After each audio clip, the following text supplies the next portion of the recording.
Chronicles.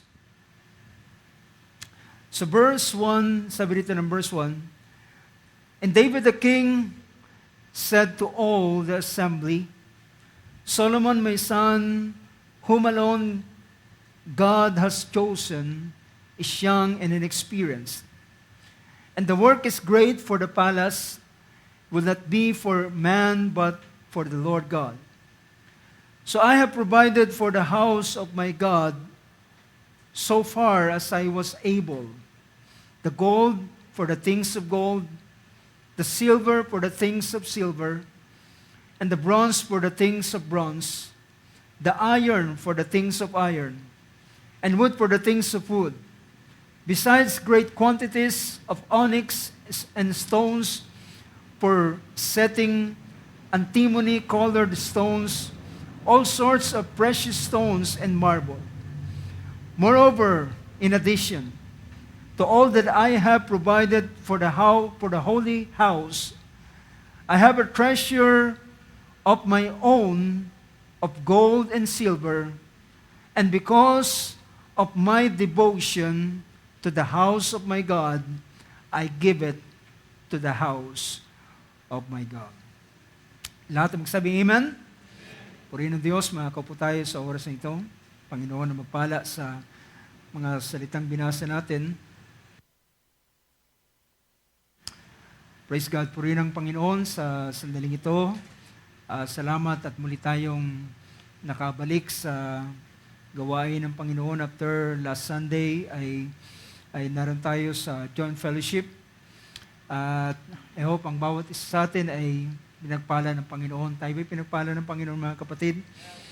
At ang blessing na yan, ang blessing na ating natanggap last Sunday sa joint fellowship ay nais ko ring i-share sa inyo dahilan ako'y na-bless po dun sa isang sa buong gawain, I should say, datapwat meron akong gustong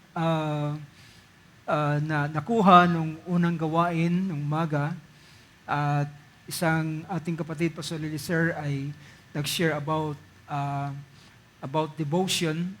At gusto ko ring ituloy yung ganong kaisipan, at hinango yon sa isang talata ng banal na kasulatan, at yun ay sa 2 Corinthians chapter 11, at pinakita roon kung ang bawat isa ay merong tinatawag na devotion of Christ o patungkol sa mula sa ganong kaisipan ay nais kong magbigay rin naman ng pahayag sa gabing ito.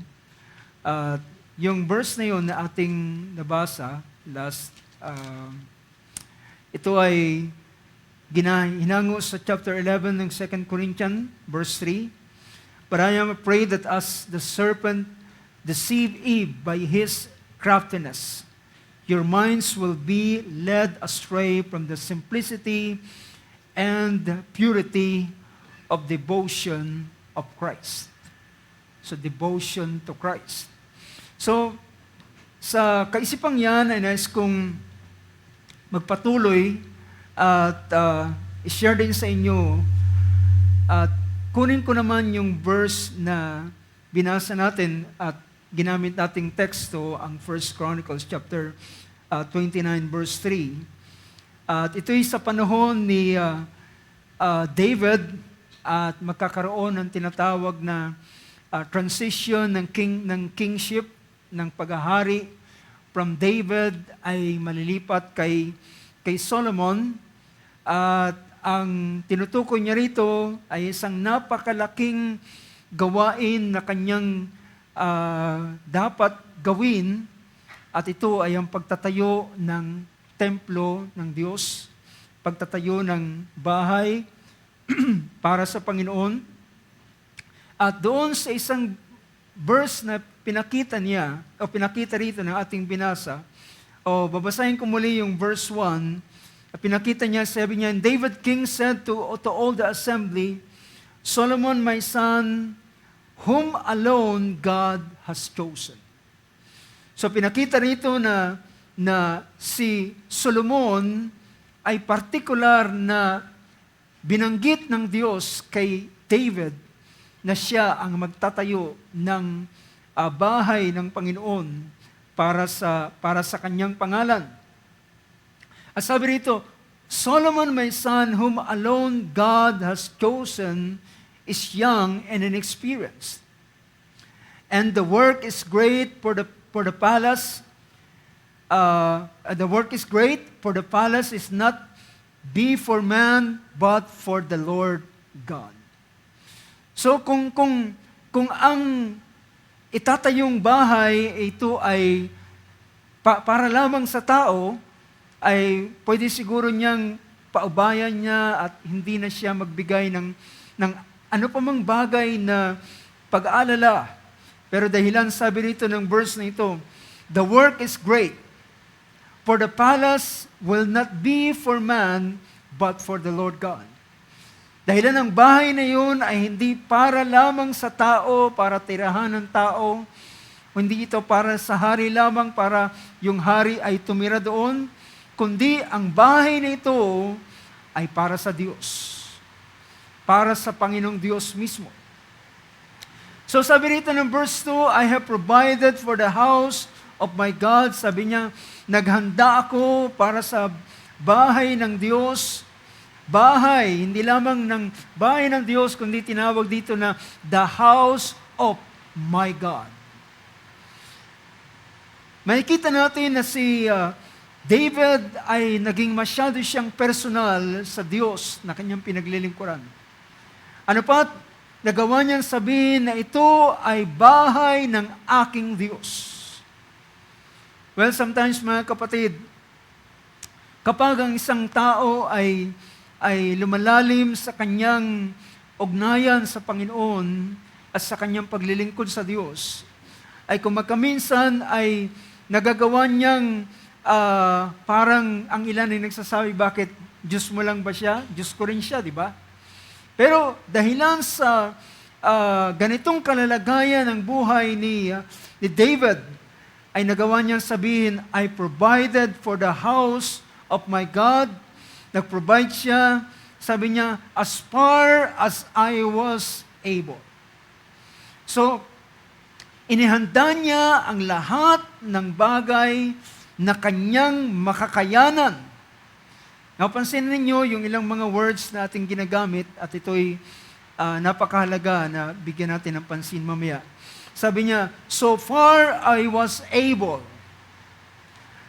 Sabi niya, naghanda siya ng lahat ng bagay ayon sa kanyang kakayanan.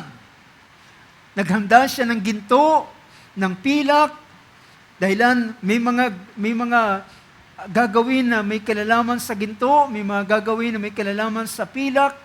So naghanda siya ng ginto, pilak, ng tanso, ng bakal, ng wood, ng kahoy. At sabi niya rito, and besides great quantities of onyx, pati yung mga mamahaling bato, for the setting, antimony, colored stones, all sorts of precious stones and marble. So may kita natin na napakainam ng gagawing bahay para sa Panginoon niyang Diyos. Sabi niya, para sa aking Panginoong Diyos. Pero yung verse 3, ang gusto kong kunin ng pansing ito, moreover, in addition to all that, I have provided for the holy house. I have treasured of my own, sabi niya, I have a treasure of my own of gold and silver. So pinakita rito, sabi niya, meron akong, so karagdagan ng lahat ng mga bagay, ako ay naghanda para sa banal na bahay ng Diyos. Ako sa aking sariling treasure, mula sa aking sariling kayamanan, ay naglaan ako ng ginto at ng pilak. At yung isang praise na gusto kong bigyan ng pansin, and because of my devotion. And because of my devotion to the house of my God, I give it to the house of my God. So gusto kong gamitin yung praise na ito na nagpapakita na may devotion. So pinakita ni David yung kanyang devotion. You know, narinig natin yung pangaral about dito sa paksang ito about devotion. At dati ang aking tingin sa salitang ito ay parang patungkol lamang sa isang deboto o sa isang bagay na may kinalaman sa relihiyon. But kung titingnan natin ang meaning ng salitang devotion, ito ay hindi lamang para sa mga bagay na sabihin natin mostly ang salitang devotion ay mas inclined ito at ginagamit ito sa mga spiritual na mga bagay. But nakikita natin na ito ay isang salita na ginagamit at tingnan natin yung meaning ng salitang devotion. Ang meaning ng devotion is the state of being dedicated, consecrated, solemnly set apart for a particular purpose. So, ibig sabihin yung salitang devotion ay ang pinapakita nito ay isang kalalagayang dinededicate. So, kung saan nakadedicate yung sarili mo, yun yung devotion. Nakukuha niyo ba, mga kapatid? So, the state of being dedicated, consecrated, solemnly set apart. So kung saan mo inihiwalay o inilalaan ang iyong sarili para sa particular na purpose na yun, ikaw ay yun ang iyong devotion. Devoted ka sa bagay na yun. So, ulitin ko, the state of being dedicated, meron pang isang ginamit na salita ron, loyal. So kung saan ka loyal, naroon ang iyong devotion. So medyo nag-feedback yata. So kung saan ka loyal, ay naroon ang iyong devotion. You are devoted. Kung saan mo inilalaan ang iyong sarili, yun ang iyong devotion. I hope nakikita nyo na yung kaisipang ito. Meron pang karagdagan na meaning sa salitang devotion ay yung tinatawag na affections, yung affection sa Diyos. Affection to God. Ito yung pagmamahal sa Diyos.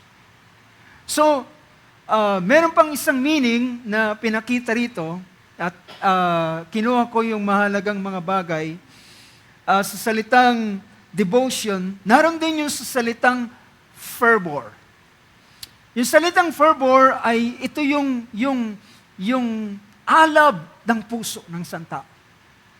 See? So, saan maalab ang iyong puso, yun ang iyong devotion. Naroon ang iyong devotion. Naroon, doon ka devoted. So, yung salitang fervor ay yung tinatawag na intensity of feeling. Alala niyo mga kapatid, yung ating pambansang awit, tama ba yan? Pambansang awit natin ng bansang Pilipinas. Yung merong isang portion doon na ginamit yung salitang alab ng puso sa dibdib ko ay buhay. Diba mga Pilipino tayo? Diba? Merong portion doon sa, siguro naman pag pinakanta kayo, kaya yung kantahin yung lupang hinirang. At so ibig sabihin, merong isang portion doon na alab ng puso sa dibdib ko ay buhay. So pinapakita ron yun na alam nyo ba na ang minsan ngayon, yung awit na ito ay awit na lamang. Pero alam nyo ba na sa panahon ng mga bayani nang ito ay malikha ang awit na ito, ay marahil ang kanilang mga puso at damdamin ay nag-aalab habang inaawit ang awit na ito. Dahilan ito ay kanilang kasaysayan. Ito'y sa panahon ng paglaya, di ba? So may kita natin, at meron pang isang portion doon, yung pinakahuling bahagi ng pambansang awit, ang mamatay ng dahil sa iyo. So may kita natin yung devotion ng mga bayani sa panahon yun. Nasaan ang kanilang devotion? Ang devotion nila ay para sa inang bayan. Di ba?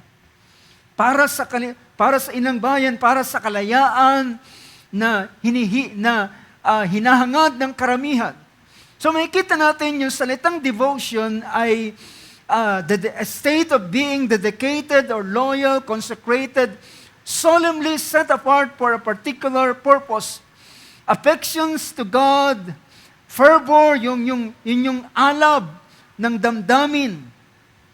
At isa pang meaning dito is the act of dedicating something to a cause. Yung isang bagay na iyong itinatalaga ang iyong sarili. Yun ang iyong devotion. Yun ang ikaw ay devote sa ganung bagay. You know, nang makita ko ang ganitong, alam nyo, prior pa po nung ating joint fellowship, yung praise na ito na salitang devotion ay nasa aking kaisipan na. At aking tinitingnan ng meaning, dahil alam nyo,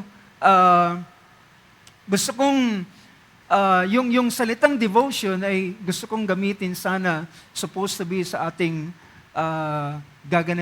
ginaganap o unang ginanap na prayer meeting. At nang makita ko yung ganitong bagay, na aking sinabi na mas magandang tawagin natin yung ating prayer meeting as Friday devotion. Dahilan ng salitang devotion ay isang panahon na iyong inilalaan para lamang sa isa. Diba? Diba yung salitang morning devotion? Evening devotion? So ibig sabihin yung nagko-consecrate ka ng isang panahon para lamang sa Panginoon. Nagko-consecrate ka ng isang panahon na inalalaan mo sa Kanya. So, aking inisip na mas mainam na ating tawagin yung ating prayer meeting as Friday devotion. And this coming Friday, we will magkakaroon tayo ng ating dahilan yung ating Friday devotion na ito ay ginagawa natin alternately. At I hope ang bawat isa sa atin ay mag-join, although ang ilan ay hindi physically hindi makakapunta sa Cavite, pero salamat sa Panginoon, meron tayong paraan para ang bawat isa ay maka-join through sa pamamagitan ng platform ng live streaming. So I hope ang bawat isa sa atin ay makita-kita tayo magkasama-sama tayo sa ganitong gawain ng Panginoon. So yung salitang devotion, at meron pang isang pinakita rito, the act of dedicating something to a cause. Now, alam nyo ba na pinakita rito, balikan natin yung verse 3. Yung verse 3 ay pinakita ni David. Kanyang, yung unang verse o yung unang chapter na binasa natin kanina ay isang part yun na makikita natin kung paano niya tinawag ang lahat ng mga opisyales ng buong kaharian. Pero sa chapter 29 ay kanyang sinabi, sabi niya, si Solomon na aking anak, siya ang pinili lamang ng Diyos na siya lamang ang nag-iisa na pinili ng Diyos. Among sa napakaraming mga anak ni David, ay pinili niya ang isang anak na ito'y si Solomon. Sabi niya, ngunit, alam niyo, pinili ng Diyos si Solomon para sa isang napakalaking gawain. Sa kabila na ang gawain ay napakalaki, pero alam niyo ba kung ano ang kalalagayan ni Solomon ito?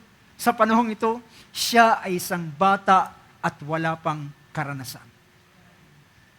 So it doesn't matter para sa ating Panginoon. Kung ang isang lalaking ito ay walang karanasan, as long na ang Diyos ang siyang pumili sa kanya, di ba? Tingnan mo kung anong ginawa ng Panginoon. Nang si Solomon ay manalangin sa Diyos, sabi niya, Panginoon, ako'y isang bata, ako'y walang karanasan, ako'y walang kaalaman. Sabi niya, ang nasa ng kanyang puso, bigyan mo ako ng karunungan upang aking mapangunahan ang napakalaking kahariang ito.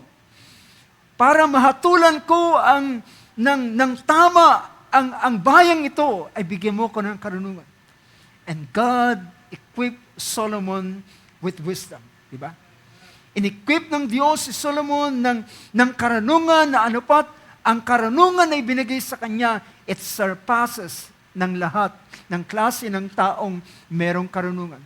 Na siyang tinanyag na pinakamatalinong tao.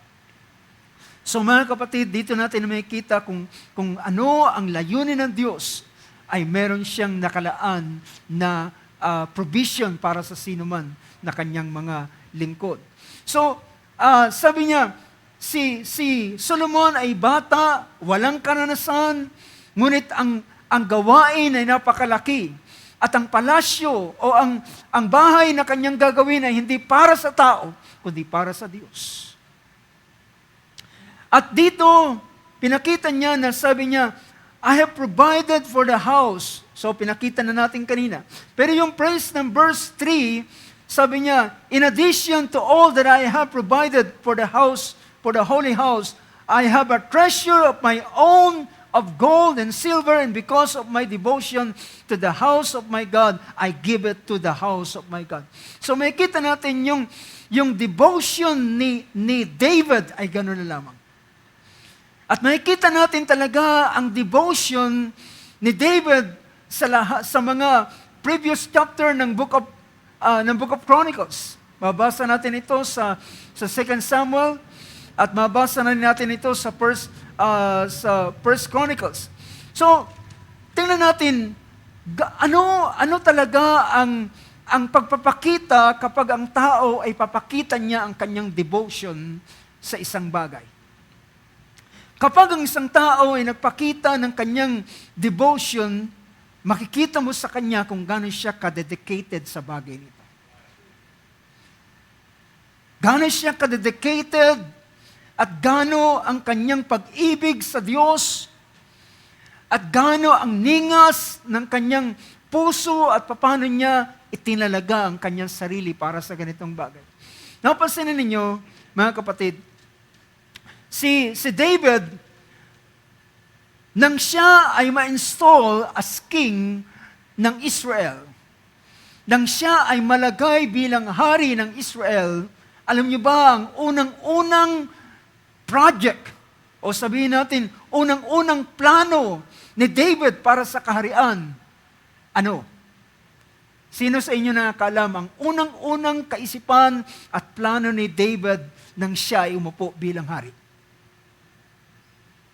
Kung naalala ninyo, ang unang-unang nasa kanyang puso ay dalhin ang Ark of the Covenant. Nakuha niyo mga kapatid? Nakikita niyo yung devotion ni David sa Diyos. Yung kanyang devotion sa Diyos ay gano'n na lamang. In fact, alam niyo yung damdamin ni David nang marinig niya ang isang Goliath, isang higante, isang Pilisteo na wala sa ilalim ng tipan, hindi tuli, at sabi niya, at hinahamak niya ang Israel, hinahamak niya ang hukbo ng Diyos, at doon ay sumilakbo ang kanyang damdamin at sabi niya, sino ang taong yan na humahamak sa hukbo ng Diyos? Why? Because his devotion, ang kanyang devotion sa Diyos, ang kanyang dedication sa Diyos na ito. At we know what happened. So, makita natin, at nang siya ay maging hari, nang siya'y maging hari, ang pinakaunang nasa na niyang gustong gawin as a king is to bring the Ark of the Covenant mula doon sa isang lugar na pinagdalhan na doon ay nanatili sa panahon ni Saul. At sa panahon ni Saul ay hindi nila binigyan ng pansin ng Ark of the Covenant. Ngunit nang siya ay maupo bilang hari, ang unang-unang bagay na nasa kanyang puso, dalhin ang Ark of the Covenant. Dahilan, alam niyo ba mga kapatid, ang Ark of the Covenant para kay David ay napakahalaga. Dahilan ito ang mismong representation ng presensya ng Diyos. It is the representation of the presence of God. Kapag kasama, see, alam niyo nang nawala ang Ark of the Covenant, ano ang sinabi nila? The glory has departed. Ikabod. So, para kay David, napakahalaga ng Ark of the Covenant. Kung sa panahon ni Saul ay hindi nila ito hinanap, well, dahilan si Saul ay walang interes. Ang kanyang devotion ay wala sa Diyos. Ang kanyang devotion ay para panatilihin ang kanyang pagiging hari. Di ba? Bakit niya gustong papatay si David? Dahilan si David ay threat sa kanya upang ang kaharian ay mawala sa kanya at hindi maibigay kay Jonathan, kundi ito ay mabibigay kay David. See? So, ibig sabihin, ang devotion ni Saul ay naroon sa kingdom para i-preserve ang pagiging kanyang hari.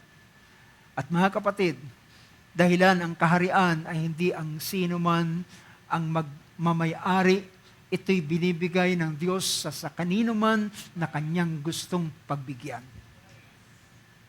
So, nang nakita natin, ngunit nang si David ay umupo as king, ang unang-unang plano niya, dalhin ang Ark of the Covenant. At alam niyo ang nangyari mga kapatid, we know the story, nang kanyang dadalhin ang Ark of the Covenant mula doon sa lugar ni pamilya ni Obed-Edom or doon sa Kirjat Jearim, kung di magkamali. Yeah, from Kirjat Jearim na ay gustong kunin ang Ark of the Covenant. Pero anong nangyari? Dahilan inilagay nila ito sa isang kariton, pinahila sa isang baka na hindi pa nalalagyan ng pamatok, at nang ito ay malubak, merong isang lalaking si Usa ang nagmalasakit, inalalayan yung kariton, baka matumba, baka yung Ark of the Covenant ay pumunta sa lupa. So, nang kanyang hawakan, right then, siya ay namatay.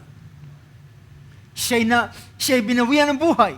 At alam niyo, sabi ng chapter 13 ng 1 Chronicles, sabi rito, verse 9, when they came to the threshing floor of Chidon, Uzzah put out his hand and hold the ark because the oxen nearly upset it.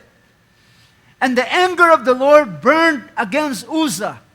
So he struck him down because he put out his hand to the ark, and he died there before God.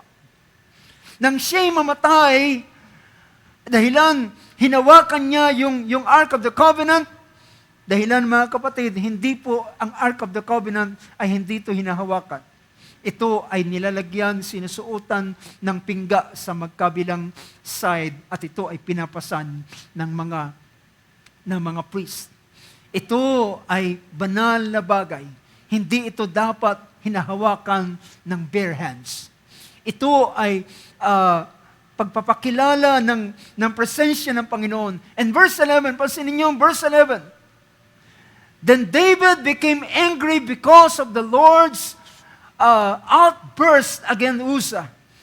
And he called that place Perez Uzzah to this day. Bakit si David ay nagalit? Ang expression ng galit nito dahilan nabigo siya nagkunin ng Ark of the Covenant mula Kirjat Jearim upang dalhin sa Jerusalem. At ang kabiguang ito, alam nyo, dahilan ng kanyang nasa ay dalin ang Ark of the Covenant nang mangyari ang ganitong bagay ay hindi niya maitutuloy. So gano'n na lamang dahilan naroon ang kanyang devotion. Ang kanyang devotion ay nasa Diyos. Ang kanyang bagay na kanyang gustong mangyari. See, nakapokus si David na kanyang dalhin ang Ark of the Covenant. So nang ito ay hindi mangyari, siya ay nalungkot at discouraged, and even he became angry. At ang kanyang tanong sa verse 12, and David was afraid that they saying, how can I bring the Ark of God home to me? Si makita niya yung kanyang devotion. Paano ko ngayon, sabi niya, ganitong nangyari, paano ko ngayon madadala ang Ark of the Covenant pabalik doon sa Jerusalem, papunta sa Jerusalem? At alam niyo mga kapatid, kapag ang isang tao, ang kanyang devotion ay nasa isang bagay, siya ay mag-iisip at mag-iisip ng mga paraan. Di ba tama? Kung ang iyong devotion ay nasa ganitong bagay, well, gagawa ka ng mga paraan. Mag-iisip ka ng paraan. At you know mga kapatid, si David ay hindi tumigil hanggat hindi niya nadadala ang Ark of the Covenant. Naghintay siya ng ilang panahon hanggang sa siya kanyang pag-i-inquire sa Diyos. Ang Diyos ay nagpahayag sa kanya na ang dapat magdala ng Ark of the Covenant ay ang mga Levites. Anong ginawa ni David? Well, kung sa ating pang panahon, ang kanyang ginawa ay nag-research. Naghantay ng panahon. Nag-research at nag-inquire sa Diyos. Ginawa niya ang lahat ng paraan because his dedication, his devotion, ay ang gusto niyang gawin ay kunin ang Ark of the Covenant. Now, makikita natin mga kapatid, ang devotion ni David ay kunin ang Ark of the Covenant. At isang araw, hindi siya binugo ng Diyos. Alam niyo ba ang sabi ng banal na kasulatan? Ang naghahanap ay makakasumpong. Ang humihingi ay bibigyan. Ang kumakatok, ang pintuan ay bubuksan para sa kanila. Isang araw ang Panginoon ay nagbukas ng pagkaunawa kay David. Sabi niya, sa mahabang panahon, hindi ko alam ang ganitong bagay. At ng kanyang maintindihan, sabi niya sa mga Levita, hindi natin ito ginawa sa tamang paraan. At pagdating ng chapter 15, makikita natin ng, sabi rito ng chapter 15, tingnan ninyo ang kanyang ginawa. Because of his devotion, now David built houses for himself in the city of David. Gumawa siya ng mga bahay para sa kanyang sarili sa siyudad ni David, sa Jerusalem. And he prepared a place for the ark. Naghanda siya ng isang lugar. Ngayon, alam niya na, natiyak niya na may dadala niya ang Ark of the Covenant. At naghanda na siya ng isang lugar para sa Ark of the Covenant. Makita natin yung kanyang dedication sa bagay nito. Ang isang tao na dedicated sa isang bagay, hindi siya titigil hanggat di niya nagagawa yung bagay niya. Diba? Hindi siya titigil. At ng kanyang masumpungan ang tamang pagkaunawa sa bagay na ito, well, ngayon, sigurado na siya. Naghanda na siya ng isang lugar para sa Ark of the Covenant. Ano sabi doon? He prepared a place for the Ark of God and pitched a tent for it. Naglagay siya ng isang tolda para doon. Ng isang espesyal na tolda para sa kanya. Dahil ang idea dati ay ang Ark of the Covenant ay nandoon sa Tabernacle of Moses, isang tolda. At marahil gumawa siya ng isang tolda, isang tent, para doon sa Ark of the Covenant. Dahilan para sa kanya, mahalaga ang Ark of the Covenant, dahilan ito'y ang Diyos na kanyang pinaglilingkuran. Kaya imagine mga kapatid, siya ay galing sa pag-aalaga ng tupa, at siya ay hinango ng Panginoon mula sa mababang kalalagayan at ginawa siyang hari ngayon. At sino yung gumawa nito? Hindi ang sino man, ang Diyos mismo. So yun ang pagkakaiba nila ni Saul. Ang pagkakaiba nila ni Saul, si Saul ay hindi nagpahalaga sa Diyos na dahilan bakit siya naging hari. At mas pinahalagahan ni Saul ang kanyang mga kababayan. Ang mas pinahalagahan niya ay yung kanyang mga nasasakupan. Bawat suggestion nila ay yun ang kanilang ginagawa. Yun ang kanyang ginagawa. Pero mga kapatid, ang pagkakaiba ni David, he's a man after God's own heart. He has this kind of devotion. He prepared a tent to pitch. He prepared a place for the ark of God and pitched a tent for it. And then, ginawa niya ang paraang ito. At buong kagalakan na kanyang dinala ang Ark of the Covenant dito sa bahaging ito ng 2 Samuel chapter 6 ng 2 Samuel. Sabi rito ng verse 12, "Now it was told King David, saying, The Lord has blessed the house of Obed-Edom and all that belongs to him on account of the ark of God. David went and brought up the ark of God from the house of Obed-Edom into the city of David with gladness." Ito na yung second time, yung second attempt na kanyang kunin ang Ark of the Covenant. And at this point of time, ito ay naging isang matagumpay. Dahilan ginawa niya na ayon sa salita at utos ng kautusan ng Diyos. And so it was that when the bearers of the ark of the Lord had gone 6 paces, he sacrificed an ox and fatlings. And David was dancing before the Lord with all his might, and David was wearing a linen ephod. Well, dito kinuha po yung awit na I can dance like David dance. Ito yung panahon na siya'y sumasayaw sa kagalakan habang kanyang nakikita na dinadala. Alam niyo, sabi ng Book of Proverbs, ang isang desire na na-fulfilled, ito ay isang kagalakan ng isang tao. Diba? At ganoon ang kagalakan ni David.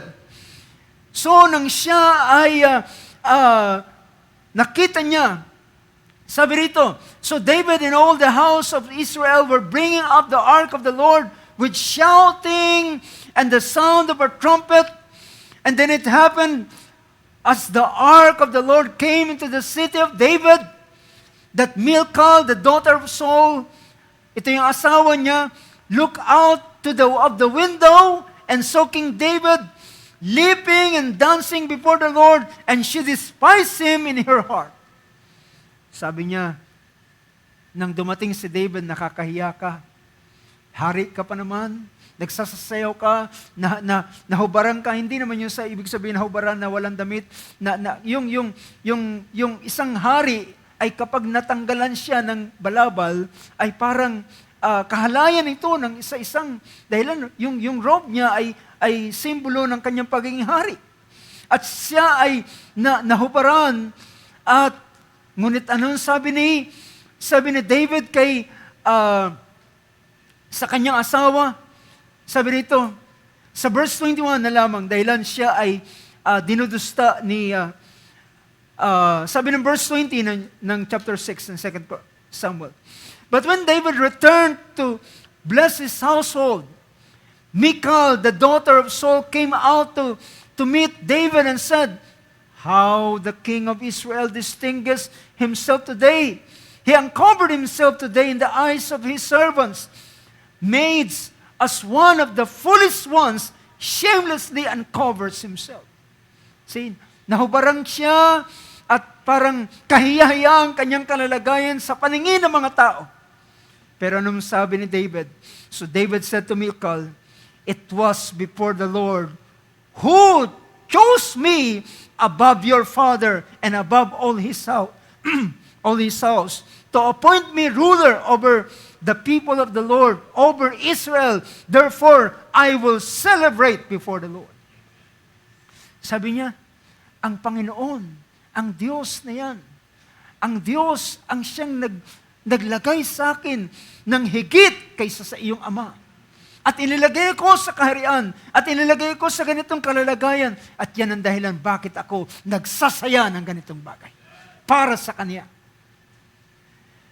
Sabi ng verse 22, "I will be more lightly esteemed than this, and will be humble in mine own eyes."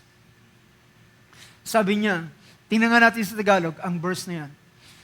Sabi rito,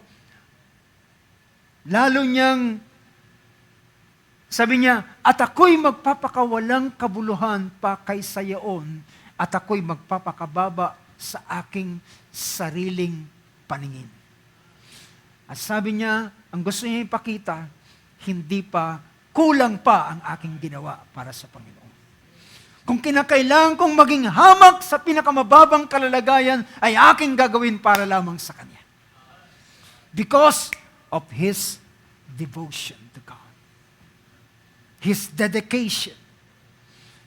So, tingnan natin ang sumunod na bagay. So, gayon ang kanyang ginawa. He placed a tent, at siya buong kagalakan na kanyang pinuri at nilawalhati ang Diyos habang dinadala ang Ark of the Covenant. At mga kapatid, nang madala niya na ang Ark of the Covenant, nandun na sa isang tent ang Ark of the Covenant. Nakikita ninyo, hindi siya tumitigil. Minsan isang araw, lumabas siya at nakita niya ang Ark of the Covenant ay nandoon sa isang tolda. Samantalang nang tiningnan niya ang kanyang bahay-hari, napakaganda. Sabi niya, bakit ganun? Ako na hari, ay nasa malapalasyong tahanan, nasa magandang kaharian, nasa magandang bahay-hari, samantalang ang Ark of the Covenant ay nasa tolda. Now, I hope maintindihan niyo mga kapatid, what is devotion? Ano ang nagagawa ng sa isang tao sa kanyang devotion na naroon sa kanyang puso? Nang makita niya, sabi niya, hindi tama ito. Ang Diyos na nagdala sa akin, humango sa akin mula sa pag-aalaga sa tupa, dinilagay ko sa mataas na kalalagayan, siya'y nasa tolda, ako ay nasa bato, nasa palasyo. Sabi niya, hindi ito po pwede. Ipagpapagawa ko ang Diyos ng bahay para sa Kanya. Ito yung alab na naroon sa puso ni David. Sabi ng chapter 17, verse 1 ng 1 Chronicles, "And it came about when David dwelt in his house." Nang mangyari nang siya ay tumira sa kanyang bahay. And David said to Nathan, the prophet, "Behold, I dwell in a house of cedar." Ako ay, alam nyo, ang cedro o yung punong cedro ang siyang pinaka maganda at mamahaling mga materyales na ginagamit sa bahay. At sabi niya, ako ay nakatira sa bahay naggawa sa cedar tree, but the Ark of the Covenant of the Lord is under curtains. Nasa tent lamang siya, nasa tolda lamang siya. Samantalang ako nasa bahay na napakaganda nangyari sa Cedric. Well, nakikita natin kapag ang tao, ang kanyang dedication sa Diyos, ay makikita natin, hindi siya papayag ng mga bagay na para sa Diyos ay mas nakakahigit ang kanyang kalalagayan. Nakukuha niyo mga kapatid? Yan ang dahilan kung bakit sa panahon ni Haggai, na propeta ng Diyos, ay sinaway sila ng Panginoon. Dahilan sa panahon ito, ang devotion ng Israel ay nawala na sa Diyos. Ang kanilang devotion ay nawala sa Diyos, kundi napunta na saan? Napunta na sa kanilang sarili. Ang dedication nila ay wala na sa Diyos, kundi naroon na sa kanilang sarili. Paano sila magpapatayo ng kanilang bahay? Paano nila ayusin ang lahat ng mga bagay na lalagyan ng kesame ang kanilang mga bahay? At sinaway sila ni Haggai. Sa panahong yun, sa pamamagitan ng salita ng Diyos, sabi niya, kayo ay nakatira sa bahay na merong kesame, samantalang ang templo ng Diyos ay sira at wasak. So makikita natin kapag ang dedication ng isang tao ay nawawala, ang kanyang spiritual na mga pagtanaw ay nagbabago na rin. At mas nagagawa niyang pahalagahan ang kanyang sarili kaysa sa mga bagay na para sa Diyos. Nakuha niyo ba ako mga kapatid? Mas nagagawa niyang bigyan ng halaga mga bagay sa kanyang sarili.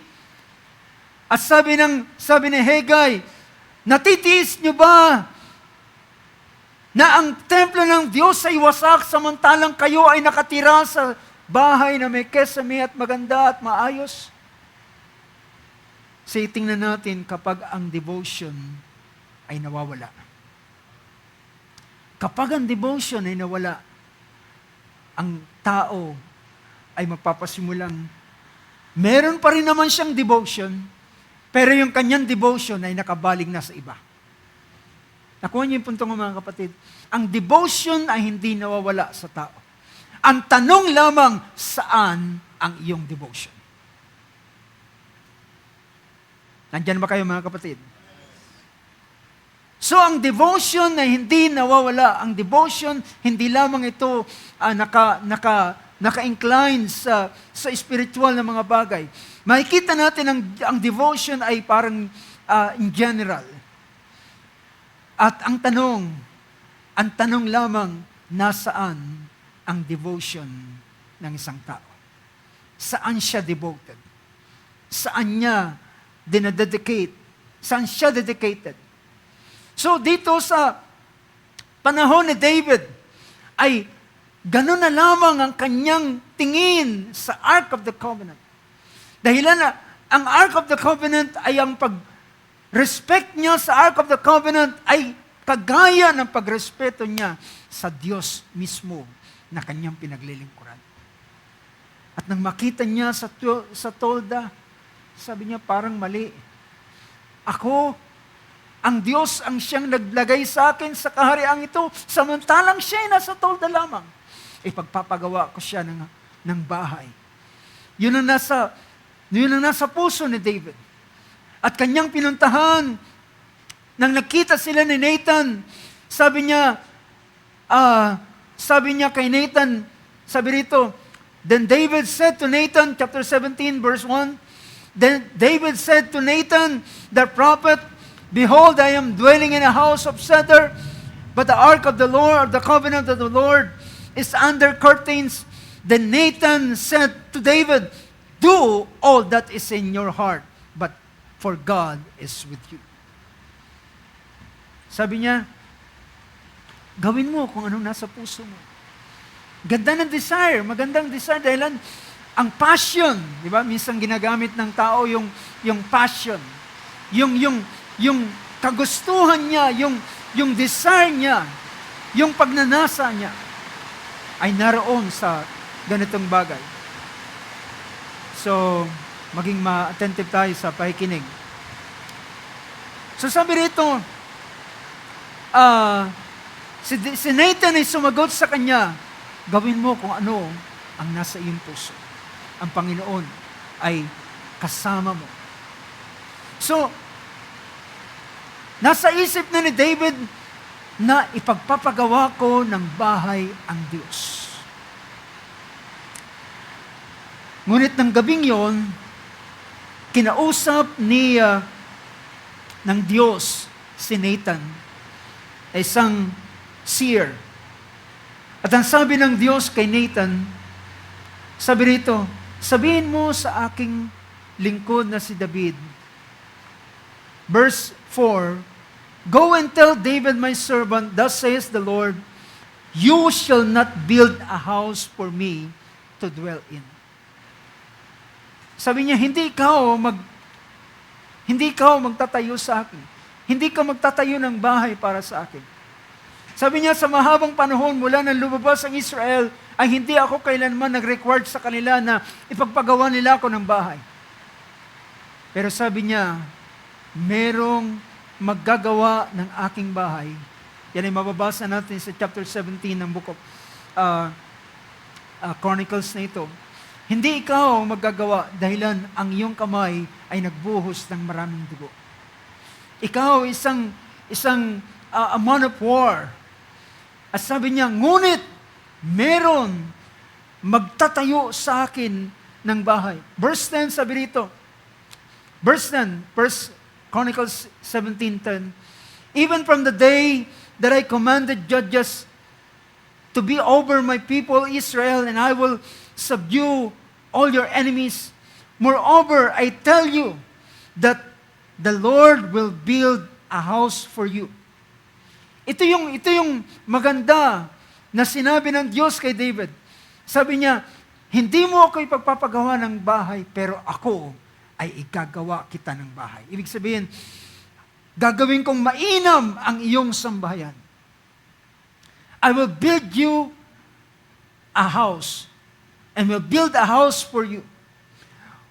When your days are fulfilled that you must go to be with your fathers, that I will set up one of your descendants after you, who will be your sons, and I will establish his kingdom. He shall build for me a house, and I will establish his throne forever. At ang tinutukoy niya rito ay si Solomon. Now, mga kapatid, nang maging malinaw sa kanya na hindi siya ang magtatayo ng bahay, kundi si Solomon. At si Solomon ay bata pa. At si Solomon ay wala pa sa hustong gulang o para sa hindi pa rin na-transfer sa kanya ang kaharian. Pero sa panahong ito, si David ay nasa panahon pa ng kanyang kalakasan. Nasa panahon pa ng kanyang kahusayan ng kanyang pag-isip. Alam niyo, yung ginawa ni David, siya ay naghanda ng lahat ng bagay para sa bahay ng Diyos. Lahat ng kakailanganin sa pagtatayo ng bahay ng Diyos ay inihandang lahat ni David. At tingnan ninyo, mga kapatid, sabi rito, ng chapter 22, verse 5 ng book of the same chapter, or the same book ng First Chronicles. Verse 5, and David said, my son Solomon is young and experienced, and the house that is to be built for the Lord shall be exceedingly magnificent. Ibig sabihin, ng klase ng ipapagawa ni David na bahay para sa Diyos ay hindi pipitsugin. Hindi pangkaraniwan. Hindi ordinaryo. Ang kanyang ipinasya na gagawin na klase ng bahay para sa Diyos ay higit kaysa kanyang bahay-hari. It is exceedingly magnificent, famous and glorious throughout all lands. Sabi niya, that is to be built for the Lord shall be exceedingly magnificent, famous, glorious throughout all lands. Ang bahay na aking papatayo ay magiging totoong magnificent. Magiging tanyag sa lahat ng mga kalupaan. Magiging maluwalhati sa lahat. Sabi niya, at therefore now, I will make preparation for it. So David made ample preparations before his death. Gumawa siya ng labis na paghahanda, lahat ng kanyang kailangan. And in fact, alam nyo, makikita natin ang Diyos mismo, kung paano ang Diyos ay naghayag kay Noah ng sukat at laki ng ark na kanyang gagawin. Ang Diyos ay nagbigay ng klase ng plano para anong klaseng bahay ang gagawin para sa Diyos. Mababasa natin yan sa isang pahayag dito sa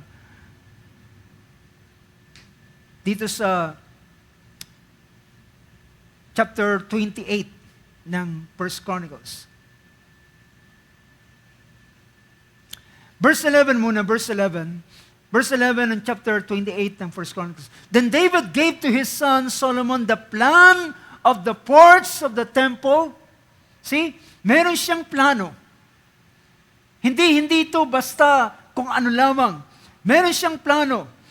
Binigay niya ang plano kay Solomon na kanyang anak, the ports, the temple, its building, its storehouses, its upper rooms, its inner rooms, and the rooms for the mercy seat, and the plan of all that he had in mind for the courts of the house of the Lord, and for all the surrounding rooms, for the storehouses of the house of God, and the storehouses of the dedicated things. Sabi ng verse 19, all this, said David, the Lord made me understand in writings by His hand upon me all the details of this pattern. Ibig sabihin, mga kapatid, yung bagay na nasa kanyang puso ay pinahayag ng Diyos kay David, yung klase ng bahay na kanyang itatayo para sa kanya. He made all this preparation. At makikita ninyo, tandaan natin, ang paksa natin na pinag-uusapan is, ang sabi ni David, my devotion. So naghanda siya ng lahat ng kakailanganin. At sabi nito, balikan natin yung chapter 22 verse 5. So David made ample preparation before his death. Dahilan, sabi ng Panginoon sa kanya, hindi siya magtatayo dahilan nagbuhos siya ng maraming dugo ng mga tao, dahilan siya isang warrior. Pero sabi rito ng verse 14. Now, makikita ninyo, yung devotion, yung sinabi ni David, my devotion. Tingnan natin, gaano kalaki ang preparasyon na kanyang ginawa. Punta natin ang verse 14. Now behold, with great pains, I have prepared for the house of the Lord. With great pains, ibig sabihin, alam niyo ba, lahat ng nasasamsam ni David sa panahon ng kanyang pagkipagbaka, lahat ng klase ng ginto ay kanyang iniipon ng lahat ng ito. At ito ay ginagawang kayamanan sa kaharian.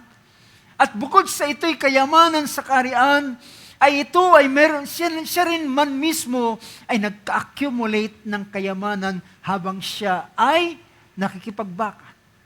So si David ay hindi na lamang siya isang simpleng tao. siya isang taong napakayaman na. Dahilan siya ay inilagay ng Diyos sa ganitong bagay. Now, pansinin ninyo. Now behold, with great pains I have prepared for the house of the Lord. Ibig sabihin, mga kapatid, nang ang Diyos, nang si David ay maghanda ng bagay at preparation para sa mga bagay na gagamitin para sa bahay ng Diyos. Ito ay totoong sacrifice. Naintindihan niyo, mga kapatid? With pain, sabi niya. With pain. With pain, I have prepared for the house of the Lord. Ito ay kanyang sakripisyong ibinigay para sa bahay ng Panginoon. Now, tingnan niyo yung figure, mga kapatid. Malulula kayo sa figure na kanyang inihanda. Now behold, with great pains, I have prepared for the house of the Lord 100,000 talents of gold. Alala niyo, doon sa kabadbaran, yung mga nakasama, meron dong isang lalaking nakautang, magkano yung utang niya? 10,000 talents of silver, of gold. Pero ito, it's 100,000 talents of gold. Well, ang ilang mga theologians ay nalulula sa ganitong bagay, pero ano pa man yung account na ito ay pinapakita yung napakalaki na inihanda ni David. 100,000 talents of gold and 1,000,000 talents of silver. And bronze and iron beyond weight, for they are in great quantity. Also timber, yung mga troso, and a stone I have prepared. Dito ko na gulat, mga kapatid, yung huling pangusap ni David. And you may add to them. Pwede pa kayong magdagdag sa napakaraming bagay na kanyang inilaan para sa Diyos. Well, bakit? Dahil ito'y para sa Diyos. Ito'y hindi para sa tao. Ito'y para sa Diyos. So, pwedeng sabihin, marahil, pwedeng sabihin ng ilang kasama niya, mahal na hari, napakarami na yan, okay na yan. Pero sabi ni, ganun siya ka-generous sa Diyos, sapagkat ang Diyos ay nag-alis sa kanya mula sa pag-aalaga ng tupa, na natutulog siya sa malabok na lugar, nagbabantay ng tupa, ngayon natutulog siya sa kaharian. Ginawa ito ng Diyos sa kanya. Ngayon para ng kanyang gagawin dahilan because of His devotion. Hindi niya tinipid ang Diyos. In fact, ang sabi ni David ng kanyang inaalay, sabi niya, Panginoon, lahat naman ng aking ibinibigay sa iyo ay galing sa iyo. Diba? Bakit niya ipagdadamot ang isang bagay na hindi naman siyang nagpagal? Kundi ito'y binigay ng Diyos sa kanya. Anong sabi ni Paul? Ano ang ating masasabing meron tayo na hindi ibinigay sa atin ng Diyos? Sabi rito, so, beyond, well, yung 100,000 talents of gold. Siguro para kang makakita ng isang, siguro yung maring kulang pa yung aking figure, dahil hindi ko mahirap ma-figure out. Pwede siguro yung lugar na ito ay punong-puno na cake, parang cake. Alam niyo yung ginto, para yung cake eh. Yung solid gold ay nakalatag na napakarami. 100,000 talents of gold. And 1,000,000 talents of silver. At sabi pa ni David, pwede ka pang magdagdag. Open pa para sa lahat kung sinong gustong magdagdag. Now, tingnan natin. Sabi rito ng sumunod na verse na gusto kong bigyan natin ng pansin. Nang kanyang ipatawag, yung binasa natin kanina sa chapter 28, nang kanyang ipatawag ang buong assembly ng buong Israel, ang mga opisyal, ang mga prinsipe, princes of the tribes, commanders of the divisions that serve the kings, and the commanders of thousands, the commanders of hundreds, and the overseers of all the property of livestock. Pinatawag niya lahat ng merong nangangasiwa sa kanyang mga pag-aari, sa mga anak ng hari, at sa mga opisyal, and the mighty man, even all the valiant men. Then King David rose to his feet and said, "Listen to me, my brethren and my people. I had intended," alam niyo yung salitang ito, I had intended. Yung salitang, my brethren, I had intended to build a permanent home for the ark Yung salitang I have intended, sa ibang version, yung ESV, ay I had in my heart. So makikita natin yung kanyang devotion sa kanyang puso. My devotion. I had in my heart to build a permanent home for the Ark of the Covenant of the Lord and for the footstool of our God. So I had made a preparations to build it. Siya ay naglagay ng ganitong klase ng paghahanda. Sabi roon sa yung verse 2, so, makikita natin yung klase ng preparation na ginawa ni David. Then verse 14, so pinakita rito sa verse 2 yung kanyang ginawa. Sa chapter, kanina binasa natin yon sa chapter 22 verse 14, yung napakaraming kanyang inihanda. Pero sabi pa rito sa ganitong bagay, ng kanyang ipakita ang ganitong lahat ng preparation na kanyang inilagay para sa bahay ng Panginoon. Ano nyo, pagdating sa chapter 29, ay kanyang sinabi, basahin natin muli yung verse 3. Moreover, ang ESV version, in addition to all that I have. So pansinin natin yung bahaging ito. Ang verse 2, I have provided for the house of my God so as far as I was able. Lahat ng aking makakaya. Alam niyo mga kapatid, ang salitang devotion ay pwede nating i-sum up sa salita ng Panginoon ng kanyang siya'y tanungin, ano ang pinaka mahalagang utos sa kautusan? Anong sagot ng Panginoon? Sino nakakalam? Ang sagot ng Panginoon, sabi niya, ibigin mo ang Diyos ng buong puso mo, buong lakas mo, buong kaluluwa, at buong mong pag-iisip.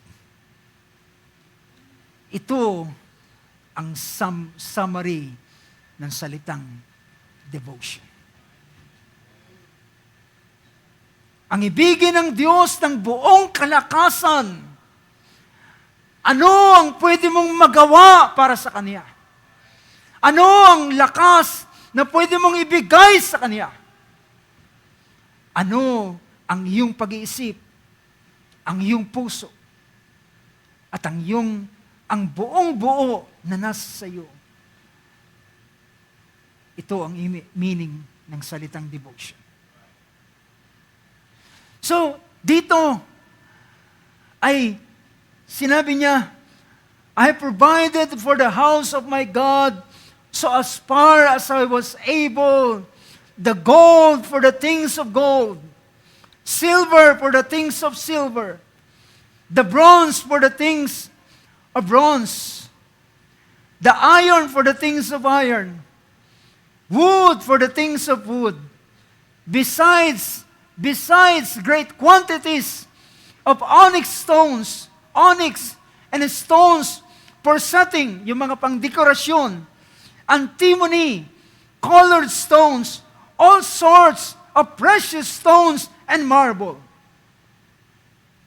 Verse 3, moreover, in addition, ibig sabihin dito, lahat ng bagay na kanyang ginawang inilagay, inihanda, ginto, pilak, tanso, bakal, mga mamahaling bato, mga troso, tinampang mga bagay. Moreover, in addition, mga kapatid, kapag ang isang tao, ang kanyang devotion ay para sa Diyos, hindi siya magtitipid ng anumang bagay.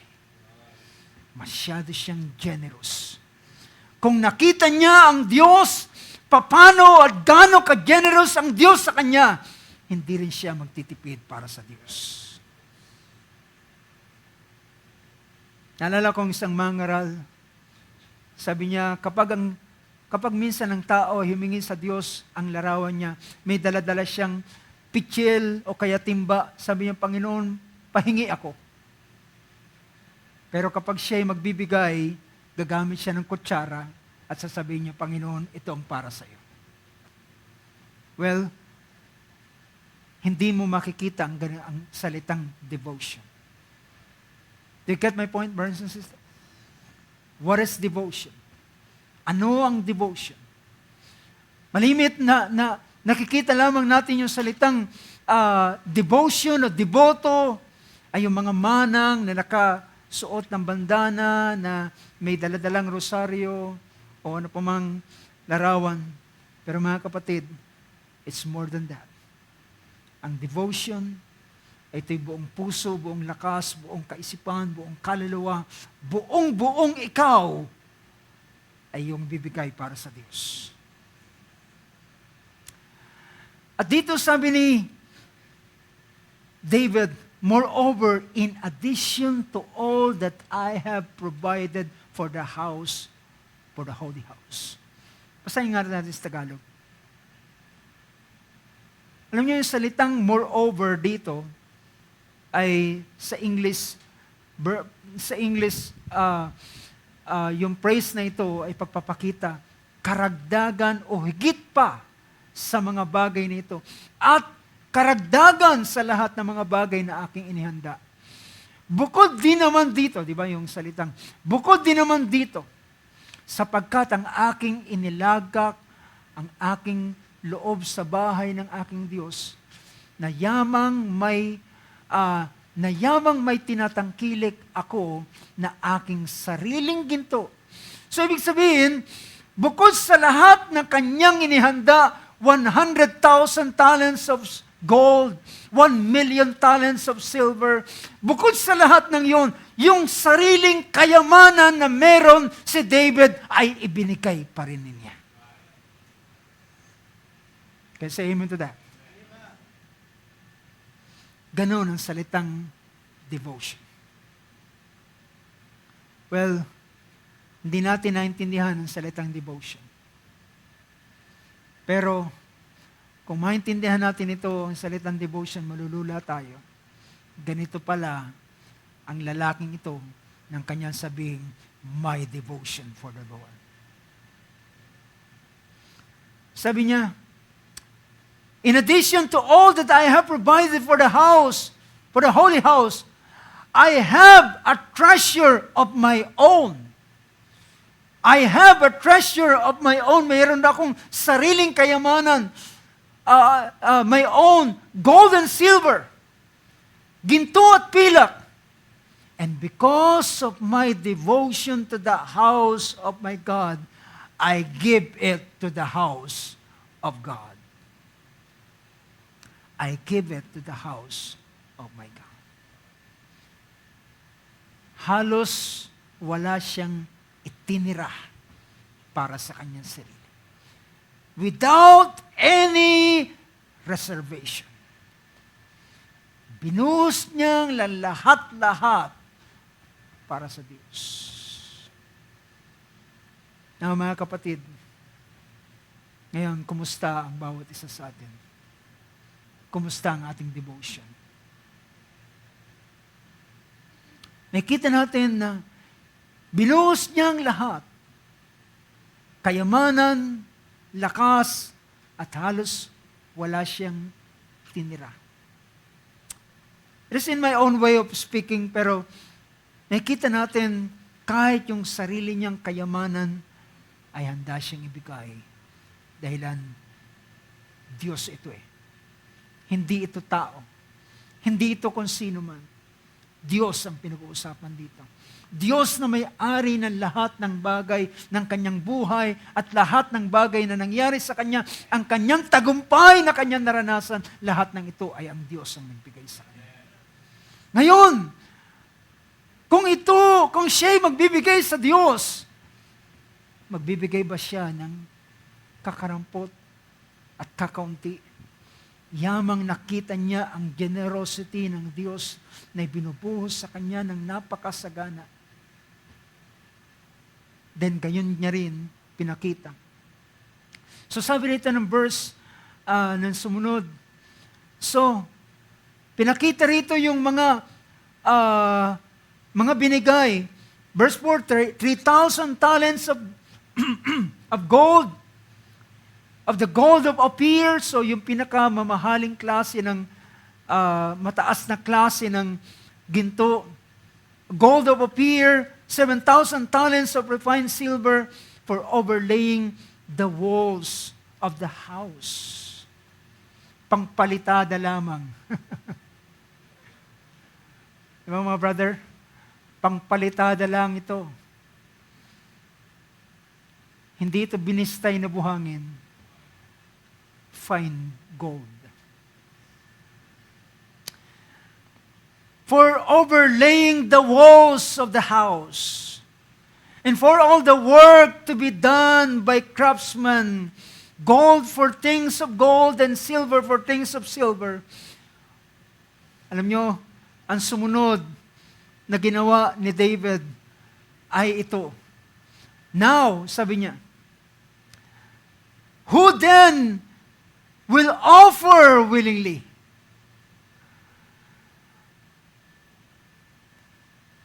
Pwedeng magsabi, mahal na hari, hindi pa ba sapat yan? Bakit hihingan mo pa kami? Bakit mo pa kami gustong magbigay? And sabi niya, who then will offer willingly, consecrating himself today to the Lord? Ngayon, sino pa sa inyo ang gustong magbigay at gustong i-consecrate ang kanyang sarili sa araw nito para sa Panginoon? Sino? Then alam niyo mga kapatid, dahilan nanguna ang isang magandang leader. Diba? Hindi po pwede na yung leader ay nagbigay ng kaunti at himukin niya yung marami na magbigay ng marami. Well, that's not fair. It's unfair. Diba? Pero dahilan sa ipinakita ni David ang kanyang generosity, ang kanyang buong pagbibigay, hinubos niyang lahat, kung baga pa sa bulsa, binaligtad ng lahat. Itinaktak ang lahat para lamang sa Panginoon. And then, alam nyo, because of this good leadership, makikita nyo yung pagsunod ng mga tao. Then the leaders of others' houses made their free will offerings, as did also the leaders of the tribes, the commanders of thousands and of hundreds, and the officers over the king's work. They gave for the service of the house of God 5,000 talents and 10,000 darics of gold. 10,000 talents of silver, 18,000 talents of bronze, and 100 talents of iron. And whoever, at kung sino man na merong precious stones, gave them to the treasury of the house of the Lord in the care of Jehiel the Gershonite. Then the people rejoiced because they had given willingly, for with a whole heart they had offered freely to the Lord. David the king also rejoiced greatly. Mga kapatid, yung mga tao hindi matapos magbigay, sayang, bakit ko ba naibigay yan? Well, masayang-masaya sila na ginawa nila ang bagay nito. Dahilan, na-motivate sila ni David na ang Diyos na naglagay sa kanya sa ganitong bagay ay kinakailangang paglingkuran ng ganitong klaseng paglilingkod. Now, mga kapatid, we don't have enough time, but makita natin what is devotion. Now, ang paksa natin is my devotion. This is the devotion, my devotion of David. Ngayon, ang tanong, what is our devotion? Ano ang ating yung bagay na i-devote? Yung salitang devotion ay meron ding itong galing sa salitang devote, na ang isang meaning ng devote is to appropriate by vow, to set apart, to dedicate, yung bagay na yung i-devote.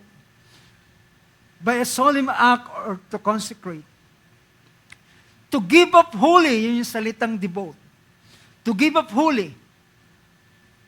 At alam nyo ba, nakakatuwa ang salitang devote.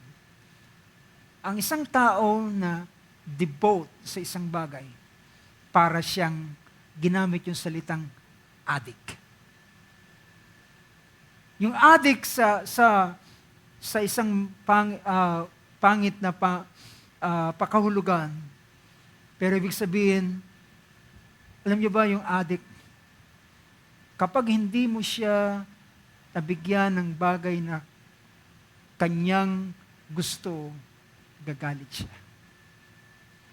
Ibig sabihin, hindi mo na siya may aalis sa bagay nito. That's the word, addict, di ba?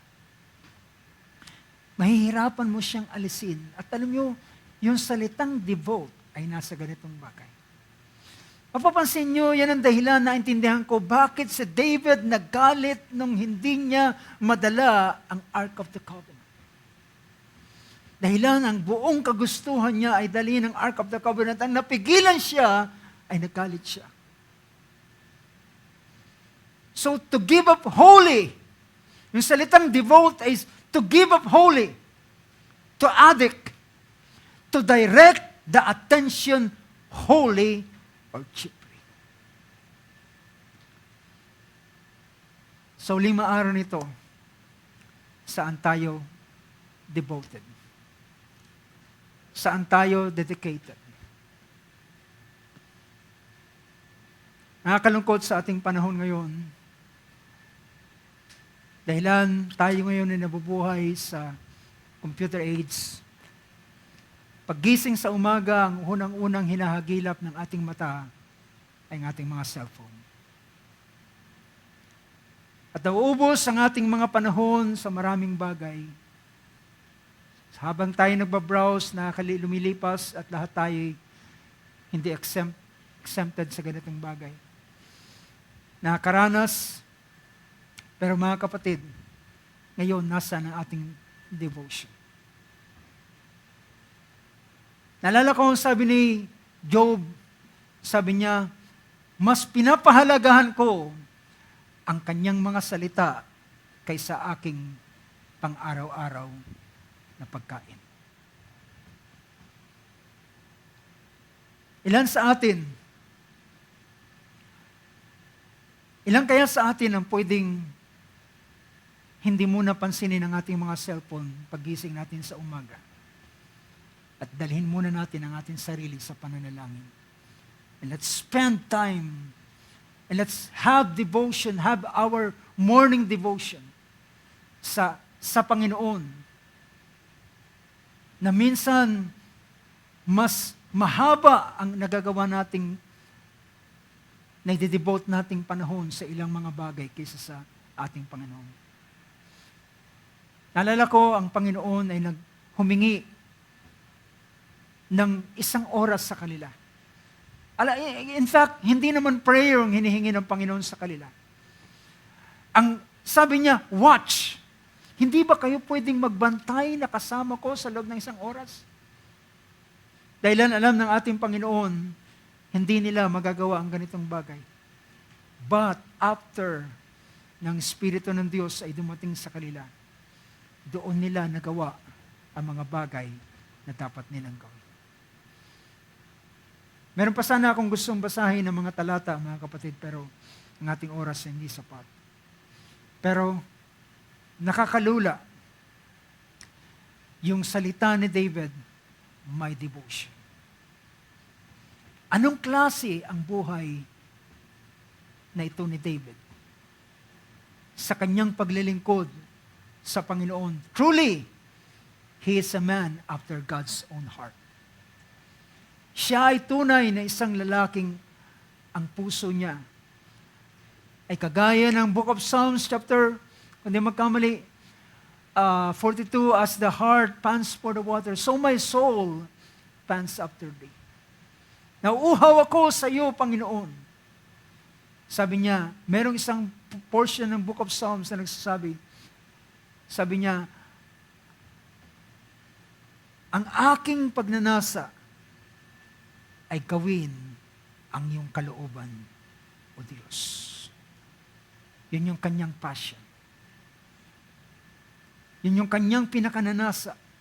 Meron isang verse sa Book of Psalms, one thing have I desire, that I may seek after, that I may dwell in the house of the Lord, and inquire to His holy temple. Ang kanyang buong desire ay manatili doon sa dakong yun at magtanong, manalangin sa Panginoon. Nais ko kayong anyayahan tumayo sa oras na ito, mga kapatid. I hope ang mga salitang ito maging wake-up calls sa bawat isa sa atin. At ang tanong ngayon, what is now your devotion? Ano ang iyong, saan mo inilalaan ang iyong sarili? Saan mo inilalaan? Merong verse na ginamit nung nakaraang joint fellowship. It is in Colossians chapter 3, sa verse 3, kung na magkamali, sa book of Colossians. O verse 2, set your mind on the things above, not on the things that are on earth. Set your mind. Tandaan natin yung salitang devotion kung ating isasama. Ito yung pag-ibig sa Diyos ng buong puso, buong lakas, buong kaluluwa, buong kaisipan, buong damdamin na meron ka. At yan yung tinatawag na devotion. Kaya ba natin awitin yung awit, simpleng awit na I love Him? I love Him because He first loves me. At gaano kalaki ang kanyang pag-ibig na binigay sa atin. At gaano rin naman kalaki ang pag-ibig na ating ibibigay sa Kanya. Hallelujah. Merong isang talata. Ang unang iglesia, mga kapatid, ang iglesia ng Epeso ay nakita sila sa napakainit na kalalagayan. Nakita ng Panginoon ang kanilang mga gawa, ang kanilang pagtitiis, ang kanilang pagpapagal, ang kanilang mga pagbabantay upang ang masama ay hindi makapanaig sa kanila. At lahat ng mga gustong pumasok sa kanila ay kanilang sinusuri at tinaharang. Ngunit, merong isang panahon ang Panginoon ay nagsabi sa kanila, meron akong isang bagay na laban sa iyo, sapagkat iniwan mo ang iyong unang pag-ibig. Tandaan natin ang salitang devotion. Ito'y isang affection o pag-ibig o pagmamahal sa Diyos. Ito'y alab na naranasan sa puso ng isang tao. Ngunit dumating ang panahon sa buhay ng iglesia ng Epeso, ay sinabi ng Panginoon, "But I have this against you, that you have left your first love." Iniwanan mo ang unang pag-ibig. Tayo dumulog sa oras na ito sa panalangin. Hallelujah. Dakilang Diyos, sa iyong harapan kami ay lumalapit sa oras na ito, Panginoon. Ikaw ang Panginoon na nakakakilala ng buhay ng bawat isa sa amin. Alam mo, Lord, ang aming, kagaya ng sinabi ng Book of Psalms 139, alam mo ang aming pag-upo at pagtayo, alam mo ang aming pagpasok at paglabas. Alam mo ang paghiga at pagbangon ng bawat isa sa amin. At lahat ng bagay ay yung totoong nakikita sa bawat isa sa amin. Nakita namin, Panginoon Diyos, kung gaano kainam ang ginawang, ang devotion ng lalaking si David, Panginoon.